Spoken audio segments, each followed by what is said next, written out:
क्या आपके एग्जाम्स हो चुके हैं या आपके एग्जाम्स होने वाले हैं? अगर आप बीए थर्ड सेमेस्टर में एंड आपने प्राचीन इतिहास ले रखा है तो आज की वीडियो आपके लिए रामबाण होने वाली है।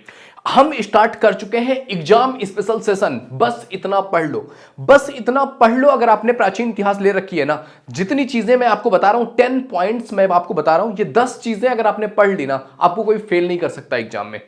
वो 10 चीजें क्या हैं आज इस वीडियो में वही समझने वाले हैं। तो अगर आप पहली बार इस चैनल पे आए तो एक बार विजिट करके देखो। अगर आप बीए में हैं तो ये चैनल आपके लिए वरदान है। ऑलरेडी इस चैनल पर 3000 वीडियोस अपलोडेड है बीए से रिलेटेड। एंड आपको इस वीडियो के थ्रू ना आपको वो चीजें मिलने वाली हैं कि एग्जाम्स में क्या पढ़ लें। आपको फेल करने वाला कोई हो नहीं सकता है।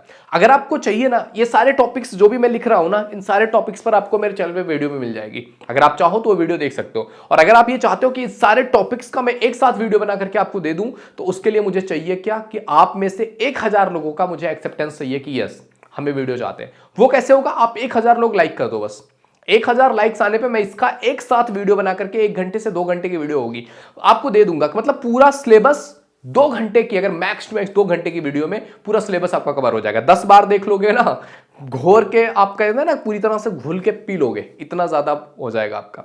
अब देखो, आओ समझते हैं कि क्या क्या चीजें आपको पढ़नी चाहिए एग्जामिनेशन में अगर आपने प्राचीन इतिहास ले रखी है। तो देखो, सबसे पहली चीज, आप प्राचीन इतिहास उठा करके देखोगे ना, तो आपको इसमें जो पढ़ने वाली चीज है वो आएगी प्राचीन इतिहास का साहित्यिक स्रोत। ये प्राचीन इतिहास के बारे में अगर आपको जानना है ना, तो उसका साहित्यिक स्रोत क्या है, कहां से साहित्य के द्वारा आप प्राचीन इतिहास के बारे में जान सकते हो कि साहित्य के द्वारा अगर हम प्राचीन इतिहास को जानने जाए तो कौन कौन से साहित्य आएंगे, किससे हम प्राचीन इतिहास के बारे में और बेहतर तरीके से जान पाएंगे। और अभिलेखों से रिलेटेड, यानी कि अभिलेख से रिलेटेड, अभिलेखों से भी हम प्राचीन इतिहास के बारे में काफी कुछ जानते हैं। तो साहित्य और अभिलेख, इनके माध्यम से हम किस तरीके से इतिहास को जान सकते हैं, ये वाला पोर्शन कंप्लीट कर लेना, ये बहुत इंपॉर्टेंट है। Repeatedly previous year question paper आप उठा के देखोगे ना, उसमें भी आपको ये क्वेश्चन दिखेंगे। मतलब हर ईयर ये क्वेश्चन पूछा ही जाता है कि प्राचीन इतिहास के जानने के साहित्यिक स्रोतों के बारे में वर्णन करो। समझ रहे हैं? बहुत इंपॉर्टेंट टॉपिक है। दूसरा टॉपिक है मुस्लिम आक्रमण के टाइम पे भारत की राजनीतिक स्थिति।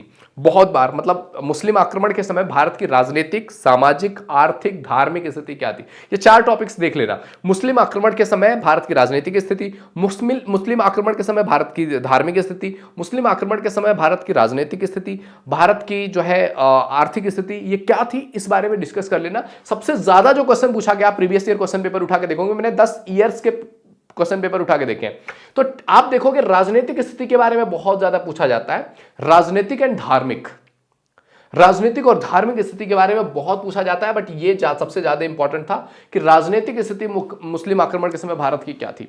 ये टॉपिक्स रट लेना, यह आता ही आता है आपके एग्जाम में। समझ रहे हो? तीसरा टॉपिक जो आपको पढ़ना है ना, वो बेसिकली जो है कैंडल वंश, जो है कैंडल वंश का जो शासन काल है, वो बहुत इंपॉर्टेंट है कि उस समय कैंडल वंश के शासनकाल में उनकी राजनीतिक स्थिति कैसी थी, सामाजिक स्थिति कैसी थी, धार्मिक स्थिति कैसी थी, सांस्कृतिक स्थिति कैसी थी, और इनका बेसिकली राजनीतिक स्थिति क्या था राजनीति को लेकर के। तो कैंडल वंश के टाइम पीरियड पे एक तरीके से किस तरह की राज व्यवस्था थी, कितना इंपॉर्टेंट था, किस तरीके से था, ये पढ़ लीजिएगा।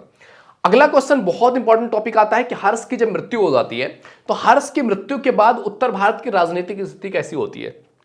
यानी कि हर्ष के टाइम पीरियड पे एक तरह की राजनीतिक स्थिति थी, जब हर्ष की मृत्यु हो जाती है तो राजनीतिक स्थिति में क्या चेंजेस आता है, क्या बदलाव आता है, किस तरीके से आप देख सकते हो कि राजनीतिक स्थिति में बदलाव आ गया है, राजनीतिक स्थिति बदल गई है। तो उत्तर भारत की राजनीतिक स्थिति कैसी हो जाती है हर्ष की मृत्यु के बाद, ये भी बहुत इंपॉर्टेंट क्वेश्चन है, रिपीटेड वे में पूछा जाता है। जिसको मैं कह दे रहा हूं ना, नहीं ये रिपीटेड वे से पूछा जाता है, मैं प्रीवियस ईयर क्वेश्चन पेपर उठा करके रखा हूं, तो ये बहुत इंपॉर्टेंट क्वेश्चन है। अगला है आपका कलचुरी राजवंश के शासनकाल के बारे में बात करो। कलचुरी राजवंश के शासनकाल के टाइम पीरियड पे उनकी राजनीतिक स्थिति कैसी थी, उनकी आर्थिक स्थिति कैसी थी, उनकी सामाजिक स्थिति कैसी थी, उनकी जो है धार्मिक स्थिति कैसी थी, उनकी जो है सांस्कृतिक स्थिति कैसी थी। इन सारे टॉपिक्स को कहीं ना कहीं कवर करना होता है।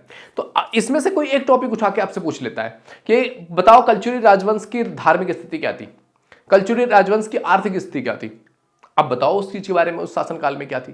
तो ये बहुत इंपॉर्टेंट क्वेश्चंस बनते हैं।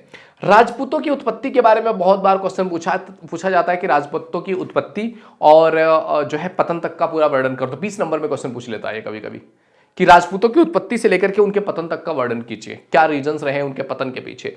तो ये बहुत इंपॉर्टेंट टॉपिक ये भी आ जाता है। जब भी आप प्राचीन इतिहास उठाओगे ना, राजपूतों की उत्पत्ति और उनका अंत, ये बहुत इंपॉर्टेंट पूछा जाता है।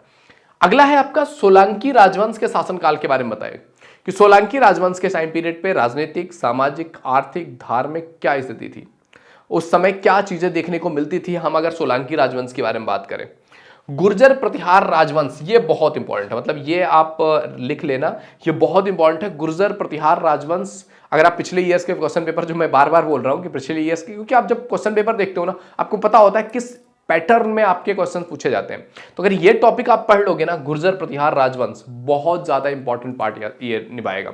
अगला है आपका कश्मीर के राजवंश का शासनकाल। कश्मीर के राजवंश के शासनकाल का राजनीतिक, आर्थिक, सामाजिक, धार्मिक, सांस्कृतिक क्या स्थिति रही है, यह आपको बताना है। एंड अगला है आपका पाल वंश का शासनकाल। तो अगर इतनी चीजें आपने पढ़ ली, पाल वंश के शासनकाल में राजनीतिक, सामाजिक, धार्मिक, आर्थिक, न्यायिक क्या स्थिति थी, वो बताना है। तो अगर ये 10 टॉपिक्स आपने पूरी तरह से कवर कर लिया ना, आपको कोई भी प्राचीन इतिहास में फेल नहीं कर सकता है। अब इसमें चाहे आपसे ऑप्शनल क्वेश्चन पूछ ले, सब्जेक्टिव क्वेश्चन पूछ ले, आई नो कि कुछ लोगों के ऑप्शनल पेपर हो रहे होंगे और कुछ लोगों के सब्जेक्टिव हो रहे होंगे रिगार्डिंग टू देयर यूनिवर्सिटीज की कहां से वो बिलोंग करते हैं, बट अगर आपने ये 10 टॉपिक्स पढ़ लिए ना, कोई आपको फेल नहीं कर पाएगा। आप आराम से पास करोगे, वो भी अच्छे मार्क्स से, 60+ मार्क्स से आप लेके आओगे। तो ये सारे टॉपिक्स को अगर आपको चाहिए कि मैं इन सबको एक वीडियो में समअप करके आपको बता दूं, तो करना क्या है, 1000 लोगों का एक्सेप्टेंस चाहिए मुझे, कि 1000 लोग बोल रहे हैं कि यस वी नीड, क्योंकि एफर्ट लगाने का तभी मतलब बनता है कि भाई आप अप्रिशिएट कर रहे हो कि हाँ मुझे नीड है। जरूरत ही नहीं है तो फिर बनाने का कोई सेंस नहीं बनता है।